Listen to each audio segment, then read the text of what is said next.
Hi guys, so welcome back to our video.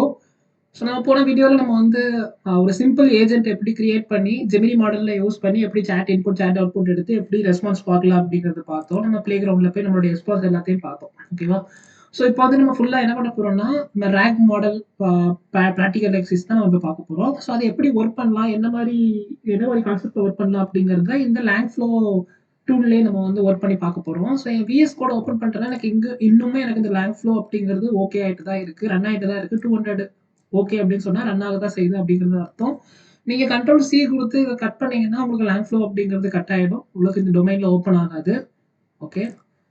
So first of all இந்த ஃப்ளோவ நீங்க வந்து சேவ் பண்ணணும்னு வச்சுக்கோங்களேன். இந்த இடத்துல இத கிளிக் பண்ணுங்க. இதுல என்ன நேம் வேணுமோ அந்த நேம் குடுத்துட்டு, இதுல லாக் ஃப்ளோ பண்ணுங்க. அப்பனா தான் சேவ் ஆப்ஷன் கிடைக்கும்.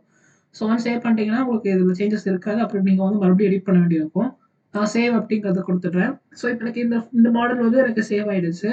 ஸோ இப்ப நான் பண்ண போறது என்ன கான்செப்ட் அப்படின்னா, நான் ஒரு பிடிஎஃப் குடுக்க போறேன். என்னுடைய பிடிஎஃப்ல சம்திங் ஏதோ ஒரு கன்டென்ட் இருக்க போகுது. அந்த கன்டென்ட்ல என்ன டேட்டா இருக்கோ, அத பத்தி தான் இந்த மாடல் எனக்கு பேசணும். அதான் கான்செப்ட். ஓகேவா? ஃபார் எக்ஸாம்பிள் நான் hi, how are you? What is Python கேட்டேன்னா, என்னுடைய என்னுடைய கன்டென்ட் வந்து பைத்தான் ரிலேட்டடா இருக்கணும். என்னுடைய பிடிஎஃப் வந்து நான் அத குடுத்திருக்கணும். நான் குடுக்காத விஷயத்த அது பேசக்கூடாது. அது தெரியல அப்படிங்கிற அந்த விஷயத்த அது சொன்னா போதும். ஓகே. ஸோ நம்ம வந்து ஒரு மாடல எப்படி லேண்ட் ஃப்ளோ யூஸ் பண்ணி, ஆனா என்ன கான்செப்ட் யூஸ் பண்றோம்னா, நம்ம ஒரு ஏஐ ஏஜென்ட்ஸ் தான் யூஸ் பண்றோம். ஆனா நமக்கு ஏத்த மாரி யூஸ் பண்றோம். இதான் கான்செப்ட். அது அது என்ன வேணாலும் சொல்லலாம் அப்படிங்கிற மாரி இல்லாம, நமக்கு ஏத்த மாரி அத டிஃபைன் பண்றது தான் இந்த ரேக் மாடல் அப்படிங்கிற ஒரு கான்செப்ட்ட நம்ம வந்து பார்க்க போறோம். லெட்ஸ் கோ எப்படி பண்ணலாம் அப்படிங்கிறத பார்க்கலாம். ஸோ இந்த ஸ்டார்டட் ப்ராஜெக்ட்ட கிளிக் பண்ணிக்கோங்க. கிளிக் பண்ணீங்கன்னா, உங்களுக்கு ஆல்ரெடி கிரியேட் பண்ண ப்ராஜெக்ட்ஸ் எல்லாமே இருக்கும். நியூ ஃப்ளோ அப்படிங்கிறத குடுங்க. இதுல ஏதாவது ஒண்ணு வேணுமா அப்படின்னு கேட்பாங்க. இதுல எடிட் பண்ணணும்னா எடிட் பண்ணிக்கலாம். ஸோ நான் வந்து இங்க பிடிஎஃப் ரேக் அப்படின்னு சொல்லி ஒண்ணு குடுத்துக்கிறேன். சேவ் பண்ணிடுறேன்.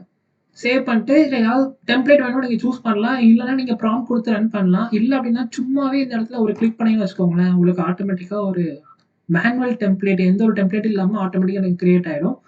ஸோ இங்க பார்த்துட்டீங்கன்னா எனக்கு இங்க அவ்வளோ ஆப்ஷன்ஸுமே இருக்கு.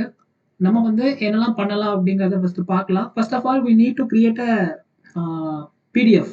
ஒரு ஒரு கன்டென்ட்ல நம்ம வந்து பிடிஎஃப் டாக்குமெண்ட் எடுக்கலாம். நம்ம ஆர்டிஃபிஷியல் இன்டெலிஜென்ஸ் அப்படிங்கிற அந்த பிடிஎஃப் வந்து நம்ம ரெடி பண்ணிக்கலாம். ஸோ அத ரெடி பண்றதுக்கு நம்ம டைரக்ட்டா ChatGPTல போய் நம்ம ஹெல்ப் கேட்கலாம். பிரச்சனையே இல்ல.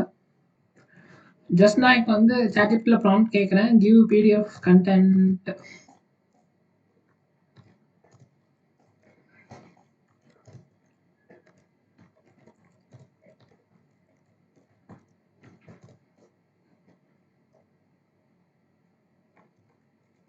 ஆர்டிஃபிஷியல் இன்டெலிஜென்ஸ் அப்படின்னு குடுக்கலாம்.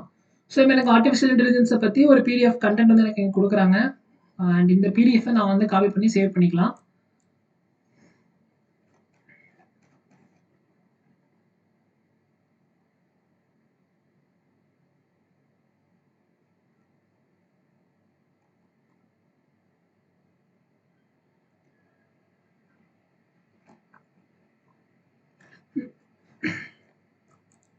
ஓகே.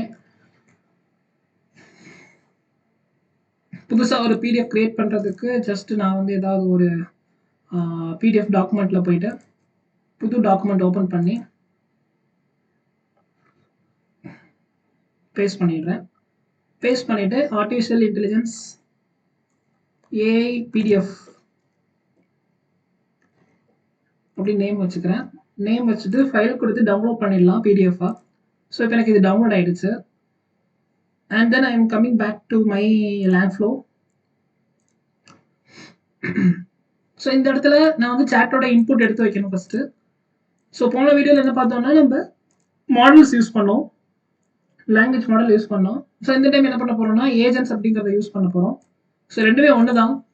மாடல்ஸ் ஏஜென்ட்ஸ் அப்படிங்கிறது மாடல்ஸ்ங்கிறது தனியாக மாடல் வரும். ஏஜென்ட்டுங்கிறது ஏஜென்ட்குள்ள எனக்கு மாடல் அப்படிங்கிறது எனக்கு வந்துடும். ஸோ ஆல்ரெடி நான் வந்து ஜெமினி மாடல்ஸ் யூஸ் பண்ணுறதுனால என்னுடைய ஏபிக்கு கொடுத்ததுனால எனக்கு டேரெக்டாக இங்கே வந்து எனக்கு ஜெமினி மாடல்ஸ் எனக்கு இங்கே வந்துருச்சு. ஸோ அதனால் எனக்கு இங்கே பிரச்சனை இல்லை. ஸோ இந்த மாடல்ஸ் வரதுக்கு முன்னாடி first of all I need to give my knowledge. நம்ம என்னுடைய நாலேஜ் அப்படின்னா அந்த பிபிடி அந்த பிடிஎஃப் அப்படிங்கிறத நான் கொடுக்கணும். ஸோ இங்கே நாலேஜ் அப்படிங்கிறத இங்கே கிளிக் பண்ணிக்கோங்க. இங்கே நாலேஜ் அப்படிங்கிறத கிளிக் பண்ணுங்க. உங்களுக்கு இங்கே நாலேஜ் அப்படிங்கிற ஒரு கான்செப்ட் வரும். ஸோ இதில் செலக்ட் நாலேஜ் அப்படிங்கிறது இருக்கும். ஸோ ஆல்ரெடி நான் பைத்தானுக்கு ஒர்க் பண்ணி பார்த்துருக்கேன். ஸோ அதனால இந்த மாதிரி இருக்கு. நான் இங்கே வந்து என்ன கொடுக்குறேன்னா create a new knowledge base அப்படிங்கிறத கொடுக்குறேன். டைப் சம்திங் ஏதாவது ஒரு நேம் வைக்கணும். நான் வந்து ஏஐ நோட்ஸ் அப்படின்னு சொல்லி நேம் வச்சுக்கிறேன். அண்ட் இந்த எம்பெடிங் மாடல்ஸ் அப்படிங்கிறது உங்களுக்கு வந்து எந்த ஒரு மாடலுமே இல்லை அப்படின்னா மேனேஜ் எம்பெடிங் மாடல்ஸ் அப்படின்னு கொடுங்க. உங்களுக்கு இந்த கூகுள் ஜென் ஏ அப்படிங்கிறது ஆல்ரெடி கிளிக்ல இருக்கும். ஏன்னா ஏபிஐ கீ யூஸ் பண்ணனால உங்களுக்கு அது ஆன்ல இருக்கும். இதை கிளிக் பண்ணிட்டு இந்த 2 இடத்துலையுமே நீங்க வந்து டிசேபிளா இருக்கும். நீங்க வந்து எனேபிள் பண்ணி வச்சுக்கோங்க. ஸோ ஒன்ஸ் எனேபிள் பண்ணிட்டீங்கன்னா உங்களுக்கு இங்க மாடல்ஸ் வந்து சூஸ் பண்ணிக்கலாம். ஸோ அது டிபி ப்ரொவைடர் அப்படிங்கிறது நீங்க குரோமா லோக்கல் அப்படிங்கிறது இருக்கட்டும். இது வந்து நம்ம இப்போதைக்கு நம்ம யூஸ் பண்ண போறது கிடையாது. பட் இருந்தாலும் இது இருக்கட்டும்.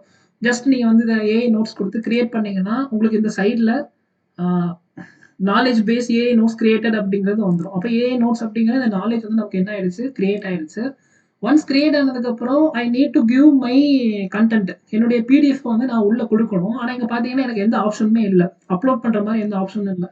ஃபார் எக்ஸாம்பிள் இப்போ என்னுடைய டேபிளை வியூ பண்ணி பார்த்தாலுமே எனக்கு டெஸ்ட் ட்ரூ இந்த மாதிரி தான் இருக்கு. என்னுடைய கான்செப்ட் இங்கே இல்லை. ஸோ என்ன பண்ணுறேன் அப்படின்னா மறுபடியும் ஃபைல் அண்ட் நாலேஜ் அப்படிங்கிறது போயிட்டு ரீடு ஃபைல் அப்படிங்கிறது பார்த்தீங்களா. ஸோ இதை நான் ஓப்பன் பண்ணுறேன். எனக்கு ரீடு ஃபைல் அப்படிங்கிறது எனக்கு இங்கே ஓப்பன் ஆயிருக்கு. ஸோ இப்போ நான் இதில் வந்து செலக்ட் ஃபைல் அப்படிங்கிறத கொடுக்கலாம். ஸோ ஆல்ரெடி நான் இது பைத்தான் யூஸ் பண்ணியிருக்கேன், வேண்டாம். எனக்கு வேறு ஏதாவது ஒரு ஃபைல் யூஸ் பண்ணலாம். ஸோ இங்கே வந்து கிளிக் பண்ணுறேன். ஸோ கிளிக் பண்ணிட்டு என்னுடைய ஏஐ பிடிஎஃப் அப்படிங்கிற இந்த ஃபைலை நான் ஓப்பன் பண்ணிடுறேன். ஸோ ஓப்பன் பண்ணிட்டு செலக்ட் ஃபைல்ஸ் அப்படிங்கிறத கொடுக்குறேன். அப்போ ஏஐ பிடிஎஃப் அப்படிங்கிறது வந்துடுச்சு. ஓகே. ஸோ இப்போ இதை வந்து எங்கே போக போகுது, நம்ம நாலேஜுக்கு போக போகுது. ஸோ டைரெக்டாக இந்த இதை ரன் பண்ணுறேன். ஓகேவா. ஸோ இது பண்ணி முடிச்சதுக்கு அப்புறம் நம்ம என்ன பண்ணணும் அப்படின்னா ஜஸ்ட் ரன் பண்ணணும். இந்த நாலேஜை ரன் பண்ணால் போதும். ரன் காம்போனன்ட் அப்படிங்கிறத கொடுக்குறேன். ரன்னிங் ஃப்ளோ அப்படிங்கிறது வந்து குறிப்பிட்ட டைமில் எனக்கு ரன் ஆகி எனக்கு இது வந்து ரீட் ஆகி எனக்கு இங்கே அப்லோட் ஆகிடும். ஃப்ளோ பில்ட் சக்ஸஸ்ஃபுல்லி அப்படிங்கிறது எனக்கு இங்கே வந்துருச்சு. ஸோ எனக்கு பிரச்சனை எல்லாம் முடிஞ்சுது. அப்போ நான் இன்ஜஸ்ட் அப்படிங்கிறத பண்ணிட்டேன். ஸோ இன்ஜஸ்ட் அப்படிங்கிறத வச்சுக்கோங்க, ரிட்ரைவ்ல வைக்காதீங்க, இன்ஜஸ்ட்ல வச்சுக்கோங்க. ஸோ இன்ஜஸ்ட்னா நம்ம ஒரு டேட்டாவை உள்ள அனுப்புறோம் அப்படிங்கிறது அர்த்தம். நம்ம அனுப்பிட்டோம். ஸோ எனக்கு இங்கேயும் எனக்கு ரன் ஆயிருக்கு அண்ட் அதே மாதிரி எனக்கு இங்கேயும் ரன் ஆயிருக்கு. அப்போ எனக்கு இது கரெக்டாக ஒர்க் ஆயிடுச்சு. ஒன்ஸ் நான் அந்த டேட்டாவை அனுப்புனதுக்கு அப்புறம் எனக்கு ரீட் ஃபைல் அப்படிங்கிற இந்த கான்செப்ட் எனக்கு தேவையில்லை. எனக்கு ஆல்ரெடி இன்ஜஸ்ட் ஆயிடுச்சு அப்படிங்கிறது சொல்லிட்டாங்க. ஸோ நான் என்ன பண்றேன், இதை கிளிக் பண்ணிட்டு இதை டெலிட் பண்ணிடுறேன். எனக்கு இது தேவையில்லை. ஓகே. அண்ட் தென் நவ் என்னுடைய சாட் இருக்கு, ஏஐ ஏஜென்ட்ஸ் இருக்காங்க. ஸோ என்னுடைய ஏஐ ஏஜென்ட்ஸ் வந்து டேரெக்டாக எங்கே கொடுக்கணும்னா ஏஜென்ட்டோட யூசர் வந்து டேரெக்டாக ஏஜென்ட்டை கேட்பாங்க. ஏஜென்ட் வந்து டேரெக்டாக பதில் சொல்லாமல் யார்கிட்ட பதில் சொல்லணும், நம்ம நாலேஜ்லேருந்து வாங்கிட்டு வரணும். ஸோ அப்போ நாலேஜ்லேருந்து வாங்கணும்னு வச்சுக்கோங்களேன், இந்த டூல் மோட் அப்படிங்கிறத எனேபிள் பண்ணிக்கோங்க. ஸோ எனேபிள் பண்ணிட்டீங்கன்னா உங்களுக்கு வந்து இந்த டூல்ஸ் அப்படிங்கிறத நீங்கள் கிளிக் பண்ணலாம். இங்கேயும் டூல் மோட் எனேபிள் பண்ணிடலாம்.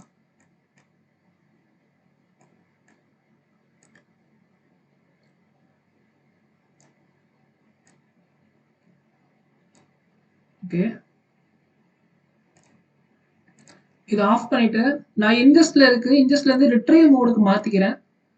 ஓகேவா. ஸோ ரிட்ரைவ் மோடுக்கு மாற்றணும். ஏன்னா இன்ஜஸ்ட்ல இருந்து அடுத்த ரிட்ரைவ் பண்ணியிருக்காங்க. ஸோ இங்கிருந்து நான் என்ன பண்றேன் அப்படின்னா டூல் மோடுக்கு கொண்டு போகணும். ஓகே, புரியுதா. 2 டூல் மோடையும் நான் ஆன் பண்ணி வச்சுட்டு இந்த மாதிரி பண்ணிடுறேன். அதுக்கப்புறம் ஆஃப் பண்ணா நீங்க ஆஃப் பண்ணிக்கலாம். ஆஃப் பண்ணா உங்களுக்கு இந்த டேட்டா வந்து கேன்சல் ஆகுதுன்னா இந்த மாதிரி வச்சுக்கோங்க. அண்ட் தென் ஃபைனலாக எனக்கு அவுட்புட் அப்படிங்கிறது வரணும். ஸோ அவுட்புட்க்கு நீங்கள் சாட் அவுட்புட் அப்படிங்கிறத நீங்கள் இதை யூஸ் பண்ணலாம். இந்த டூல் செட்ல இருந்து இங்கே தான் எனக்கு அவுட்புட் வரப்போகுது. இதை ஆஃப் பண்ணிடுறேன். ஆஃப் பண்ணிட்டு இதோட ரெஸ்பான்ஸ் அப்படிங்கிறத நான் இங்கே டேரெக்டாக இங்கே கொடுக்குறேன். ஸோ இப்போ நான் ரெடி பண்ணிட்டேன். எல்லா கான்செப்ட்ஸுமே எனக்கு இங்கே கரெக்டாக ஒர்க் ஆகுதா அப்படிங்கிறத செக் பண்ணணும். என்னெல்லாம் பண்ணிருக்கோம் அப்படின்னா சாட் இன்புட் அப்படிங்கிறத கொடுத்து டேரெக்டாக ஏஜென்ட் இன்ஸ்ட்ரக்ஷன்ஸ்ல போய் கேட்க சொல்கிறோம். அவங்க வந்து டேரெக்டாக ஏஜென்ட்ஸ்ல போகாமல் டூல்ஸில் போகிறாங்க. டூல்ஸ்ல இருந்து என்ன டேட்டா இருக்குது அப்படிங்கிறத பார்க்குறாங்க. நம்ம நாலேஜ் ஆல்ரெடி வச்சுருக்கிறோம். ஸோ அந்த நாலேஜை நம்ம வந்து யூஸ் பண்ணணும். நீங்கள் ரெட்ரைவ் டேட்டா அப்படிங்கிற மாதிரி போட்டு வச்சுக்கோங்க. இன்ஜஸ்ட்ல இருக்கக்கூடாது, ரிட்ரைவ்ல இருக்கணும். ஸோ அந்த ப்ராசஸ் எல்லாம் கரெக்டாக பண்ணிவிட்டு நீங்கள் இங்கே டைப் சம்திங் இன்புட் ஏதாவது இருக்குது, agent instructions type something input ஏதாவது வேணுமா அப்படிங்கிற மாதிரி கேட்குறாங்க. நம்ம இதில் ஏதாவது ஒரு 100 கேரக்டர்ஸ்க்கு நம்ம வந்து டைப் பண்ணிக்கலாம். ஏஜென்ட்ஸ் நம்ம சொல்லணும் இந்த மாதிரி நீங்கள் கொடுங்க அப்படிங்கிற மாதிரி சொல்லணும். நான் என்ன மாதிரி கொடுக்க போகிறேன் அப்படின்னா ஸோ இதை தான் யூஸ் பண்ண போகிறேன். யூஆர் ஹெல்ப்ஃபுல் ஏஐ அசிஸ்டன்ட் இந்த மாதிரி ஏஜென்ட்டோட இன்ஸ்ட்ரக்ஷன்ஸ் நான் இந்த மாதிரி எடுத்துக்கிறேன். என்ன கேட்குறாங்களோ அத சொல்லணும். அந்த பிடிஎஃப்ல இல்ல அப்டின்னா, I could not find that information in the uploaded PDF அப்படிங்கிறத சொல்லிடுங்க அப்படிங்கிற மாரி தான் நான் கேட்கிறேன். ஸோ நான் இத காப்பி பண்ணிடுறேன். ஸோ காப்பி பண்ணிட்டு என்னுடைய இன்புட்ல போயிட்டு இத பேஸ்ட் பண்ணிக்கிறேன். ஓகே. ஸோ இதெல்லாம் முடிஞ்சதுக்கப்புறம் then go to playground. Playground போனீங்கன்னா, இங்க உங்களுக்கு ஆல்ரெடி டிஃபால்ட் செக்ஷன் அப்படிங்கிறது ஓப்பன் ஆகும். ஸோ இந்த இடத்துல நான் வந்து என்ன கேட்கிறேன்னா, வாட் இஸ் ஆர்டிஃபிஷியல்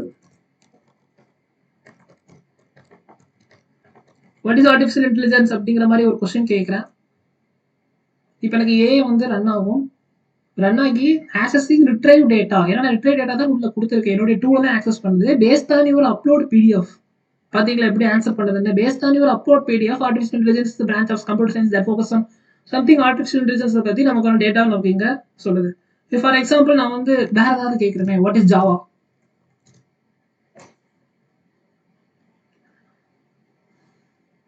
இப்போ ஆக்சஸிங் ரிட்ரைவ் டேட்டா என்னுடைய அந்த அந்த பிடிஎஃப்ல ஃபுல்லாவே செக் பண்ணும். ஓகேவா? ஃபுல்லா செக் பண்ணி இல்ல ஜாவான்னு இருந்தா எனக்கு வந்து இங்க சொல்லிடும். இல்ல அப்படின்னா paste on your uploaded PDF Java is not listed in the A tool இருக்கு. சம்திங் ஏதோ ஒண்ணு இருக்கு. ஸோ அதனால எனக்கு இங்க வந்து ஆன்சர் சொல்லிட்டு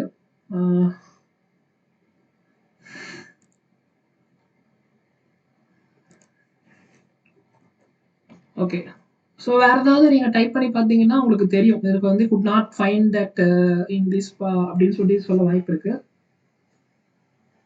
ஆக்சுவலா எனக்கு ஜாவா அப்படிங்கிறதுக்கு ஆன்சர் சொல்லியிருக்க கூடாது. எனக்கு என்னன்னா, நான் வந்து ஆர்டிஃபிஷியல் இன்டெலிஜென்ஸோட பிடிஎஃப் தான் யூஸ் பண்ணேன். ஸோ அப்போ ஜாவாக்கு எப்படி இங்க ஆன்சர் சொல்லலாம்? என்னுடைய மாடல் தப்பா இருக்கா? இல்ல ஒருவேளை என்னுடைய பிடிஎஃப்ல ஜாவா அப்படிங்கிற கன்டென்ட் ஏதாவது மென்ஷன் ஆயிருக்கா அப்படிங்கிறத செக் பண்ணலாம். இதுதான் என்னுடைய பிடிஎஃப். ஸோ இங்க வந்து நான் டாக்குமெண்ட்ட சேஞ்ச் பண்றேன். ஜாவான்னு டைப் பண்றேன். எஸ் எனக்கு ஒரு ஜாவா அப்படிங்கிறது கிடைக்குது. ஏஐ டூல்ஸ்ல ப்ரோகிராமிங் லாங்குவேஜ்ல ஜாவா அப்படிங்கிறது இருக்கு. ஸோ அதனால எனக்கு அங்க ஜாவான்னா என்ன அப்படிங்கிறத தெளிவா சொல்லாதனாலும் இட்ஸ் அ ப்ரோகிராமிங் லாங்குவேஜஸ் அப்படிங்கிற மாரி எனக்கு இங்க சொல்றாங்க. அப்ப இந்த இதுலயே இல்லாத ஒரு கன்டென்ட் தான் நான் யூஸ் பண்ண முடியும். லைக் இப்போ ஐஓடி அப்படின்னு யூஸ் பண்ணி பார்க்குறேன். இங்க இல்ல. ஸோ அப்போ டைரக்ட்டா நான் வந்து என்னுடைய ராக் மாடல்ல நான் கேட்டு பார்க்குறேன். வாட் இஸ் ஐஓடி அப்படிங்கிறத கேட்கலாம்.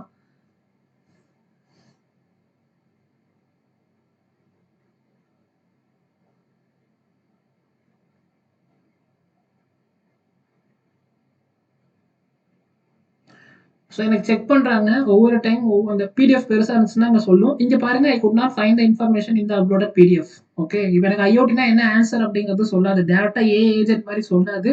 எனக்கு என்ன தகவல் நீங்க குடுக்கணுமோ, அத வந்து பிடிஎஃப்ல குடுத்து, இந்த ராக் மாடல்ல உள்ள அனுப்பி, நம்ம அத ட்ரெயின் பண்ணி, இத மட்டும் நீ பேசு, இத தாண்டி வேற எதையும் பேசாத அப்படிங்கிற மாரி சொல்றது தான் இந்த கான்செப்ட். ஓகேவா? ஜஸ்ட் அந்த பிடிஎஃப் ஃபுல்லாவே ஸ்கேன் பண்ணுது. ஃபுல்லா ஸ்கேன் பண்ணி, அந்த டேட்டாவ மட்டும் எடுத்து, ஏஐ ஏஜென்ட்ஸ் அதுக்கு ஏத்த மாரி ஜெனரேட் ஆகி, நம்மளுடைய யூசர்ஸ்க்கு ஏத்த மாரி ஆன்சர் சொல்லுது. சப்போஸ் நம்ம இந்த டேட்டா நம்ம கேட்கிற டேட்டா அந்த பிடிஎஃப்ல இல்ல அப்படின்னா, இல்லன்னு தான் சொல்லும். இதே நீங்க ChatGPTல போய் கேட்டீங்கன்னா, எல்லாமே உங்களுக்கு சொல்லும். ஏன்னா ChatGPT இஸ் ஓப்பன் சோர்ஸ். ஆனா இந்த லேங்க்ஃப்ளோ யூஸ் பண்ணி நீங்க இந்த மாரி பண்ணும்பொழுது, உங்களுக்கு தேவையான விஷயம் மட்டும் தான் அது பேசும். ஒரு சாட் பாட் பேசினா எப்படி இருக்கும்? ஃபார் எக்ஸாம்பிள் நீங்க ஒரு வெப்சைட் வச்சிருக்கீங்க. ஒரு ஃபுட் வெப்சைட் வச்சிருக்கீங்க. அந்த ஃபுட் பத்தி மட்டும் தான் பேசணும். வேற எங்கேயும் வேற ஏதாவது டெக்னிக்கல் முன்னாடி எதுவும் பேசக்கூடாது அப்படின்னா, இந்த மாரியான விஷயங்கள் யூஸ் பண்ணி நீங்க இந்த லேங்க்ஃப்ளோவோட ஏபிஐ கீ தனியா இருக்கு. அத நம்ம அடுத்தடுத்த வீடியோல பார்க்கலாம். அந்த ஏபிஐ கீ எடுத்துட்டு போயிட்டு நம்மளுடைய வெப்சைட்ல ஆக்சஸ் பண்ணி யூஸ் பண்றதுக்கு யூஸ்ஃபுல்லா இருக்கும். ஒரு சாட் பாட்டுக்கு இதுக்கு வந்து பெர்ஃபெக்ட்டான ஒரு ஃப்ளோ அப்படிங்கிறதே பார்க்கலாம். ஓகேவா? ஸோ இந்த வீடியோல நம்ம வந்து எப்படி ஒரு பிடிஎஃப் உள்ள குடுத்து, நாலேட்ஜ் ட்ரெயின் பண்ணி, ஒரு ஏஜென்ட்க்கு குடுத்து, யூசர் இன்புட், யூசர் அவுட்புட் அப்படிங்கிறத நம்ம எடுத்து எப்படி பார்த்தோம் அப்படிங்கிறத இந்த வீடியோல பார்த்தோம். ஹோப்ஃபுல்லி உங்களுக்கு இது புரிஞ்சிருக்கும்னு நெனைக்கிறேன். நீங்க ஒர்க் அவுட் பண்ணி பாருங்க. ஸோ ஒர்க் அவுட் பண்ணி பார்த்தா தான் உங்களுக்கும் இந்த ஐடியாஸ் கிடைக்கும். ஸோ அடுத்த கான்செப்ட்ஸ்ல இங்க இருக்கிற ஏதாவது ஒரு புது விஷயத்த வந்து உங்களுக்கு சொல்லி தரேன். ஸோ தேங்க் யூ ஃபார் வாட்சிங் this video. Thank you so much.